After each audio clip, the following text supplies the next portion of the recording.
देखो इस क्वेश्चन को करते हैं, ये भी कोऑर्डिनेट ज्योमेट्री का क्वेश्चन है, ठीक है।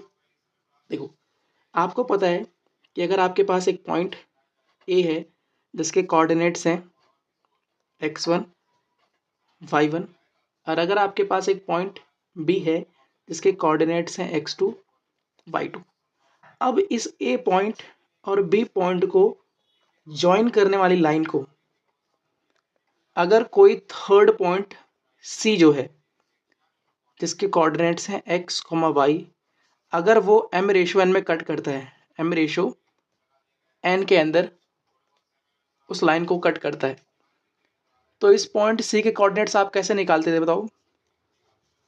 सो पॉइंट्स या coordinates of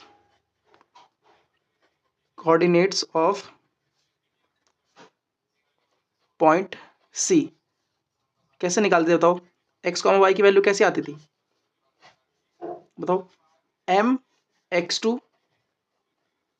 plus n x1 upon में m प्लस n, ठीक है। और दूसरा m into y2 plus n into y1 upon में m प्लस n। ऐसे निकालते कि नहीं निकालते हम इस पॉइंट सी के कोऑर्डिनेट्स। अब देखो क्वेश्चन में गिवन क्या क्या है, बोला गया है हमारे पास जो सी पॉइंट है उसके कोऑर्डिनेट्स हमें गिवन है, तो इस बार हमें सी पॉइंट्स के कोऑर्डिनेट्स गिवन है। तो सी पॉइंट के कोऑर्डिनेट्स क्या गिवन है, -1, 2। जो रेशो है, देखो रेशो कितना गया 3:4 गिवन है, तो इसका मतलब जो हमारा रेशो है, तो m की वैल्यू है 3 और n की वैल्यू कितनी है, n की वैल्यू है 4, ठीक है। और पॉइंट ए के कोऑर्डिनेट्स कितने हैं, पॉइंट ए के कोऑर्डिनेट है 2, 5, तो इसका मतलब ए पॉइंट के जो कोऑर्डिनेट्स है ये हमारे पास 2, 5। हमें क्या करना है, बी पॉइंट्स के कोऑर्डिनेट्स निकालने हैं, ठीक है। तो हमें x2 और y2 की वैल्यू क्या करनी है, निकालनी है, ठीक है। अब देखो इसको सॉल्यूशन करते हैं। देखो अगर ये कोऑर्डिनेट पॉइंट या देखो एक बात हमेशा याद रखना, जैसे मान लो मैं आपको देता हूँ कि a, b जो है वो c, d के बराबर है, ठीक है। अगर ये दो कोऑर्डिनेट्स आपस में बराबर है, सो 100% इनके जो कॉरस्पॉन्डिंग एलिमेंट होंगे वो आपस में कैसे होंगे, बराबर होंगे। मतलब a जो होगा वो c के बराबर होगा एंड जो b होगा वो किसके बराबर होगा, d के बराबर होगा, ठीक है। अब देखो यहाँ पे हमारे पास एक कोऑर्डिनेट है और हमारे पास यहाँ पे एक कोऑर्डिनेट है, अगर ये दोनों कोऑर्डिनेट्स आपस में बराबर है, सो बताओ यहाँ से x की वैल्यू कितनी आएगी, m x2 plus n x1 upon में m प्लस n। और यहाँ से y की वैल्यू कितनी आएगी बताओ, m y2 plus n y1 upon में m प्लस n। अब क्वेश्चन में सारी जो गिवन वैल्यू सब पुट करो। x क्या था हमारा, देखो x y जो थे वो सी पॉइंट्स के कोऑर्डिनेट थे, सो कितना हमारे पास x की वैल्यू -1, संभल के वैल्यू पुट करना। m की वैल्यू कितनी है हमारे पास 3 है, x2 तो हमें निकालना है, देखो x2 की वैल्यू तो हमें पता नहीं, x2 तो निकालना है। n कितना है हमारे पास 4, x1 कितना बताओ, x1 की वैल्यू है 2 अपॉन में m प्लस n, तो 3 + 4 कितना हो जाएगा, 7 हो जाएगा।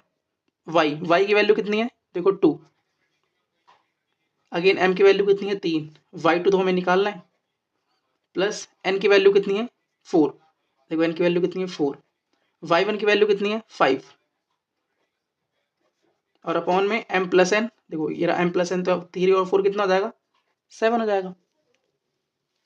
अब देखो क्रॉस मल्टीप्लाई करो तो हो जाएगा -7 = 3x2 प्लस का 8, ठीक है। अब 8 को इधर लेके आओ तो -7 -8 = 3x2, ठीक है।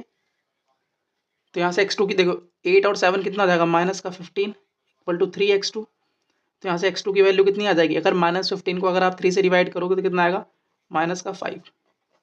देखो ये हमारे x2 की वैल्यू आ गई। अब यहाँ से y2 की वैल्यू निकालते हैं, अगेन क्रॉस मल्टीप्लाई करो, 7 2 14 = 3y2 प्लस 9 को इधर लेके आओ तो देखो यहाँ पे एक सिली मिस्टेक हो गई, 5 4 से कितना होता है 20 ना, तो यहाँ पे कर लो आप 20। अब अगर 20 इधर आएगा तो हो जाएगा -20, अब 14 - 20 हो जाएगा -6,